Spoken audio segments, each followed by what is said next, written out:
പൗലോസ്ലീഹയോട് കർത്താവ് ഇങ്ങനെ പറയുന്നത്, നിന്റെ ബലഹീനതയിലാണ് എന്റെ ശക്തി വെളിപ്പെടുന്നത്. ഈശോയിൽ വിശ്വസിക്കുന്നത് ഇങ്ങനെയാണ്, എന്റെ അപ്പ എനിക്ക് ഇത്രേ പറ്റണുള്ളൂ, ഞാൻ ബലഹീനയാണ്, എന്നെ കൊണ്ട് ഇത്രേ പറ്റുന്നുള്ളൂ. ആൻഡ് ആ എളിമയോടുകൂടി, നീ ആ ട്രസ്റ്റോടുകൂടി ഈശോയിൽ നിന്നെ തന്നെ സറണ്ടർ ചെയ്യുമ്പോ യു വിൽ റിയലൈസ് ദിസ്, നിന്റെ ബലഹീനതയിൽ അവന്റെ ശക്തി വെളിപ്പെടും. കൊച്ചെ പറഞ്ഞേ ഹല്ലേലൂയ.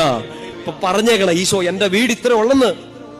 ഈ വാടക വീടാണ്, ഈ കടമാണ്, ഈ ദുരന്തമാണ്, ഈ ദുരിതമാണ്, ഈ രോഗങ്ങളാണ്, എനിക്ക് പറ്റുന്നില്ല, ഞാൻ ബലഹീനാണ്, ഞാൻ തോറ്റു, ബ്രോക്കൺ, എന്നെ ചതിച്ചു, എന്നെ മുറിപ്പെടുത്തി, എന്നെ ഒറ്റപ്പെടുത്തി, എന്നെ കീറിക്കളഞ്ഞു, വീക്ക്.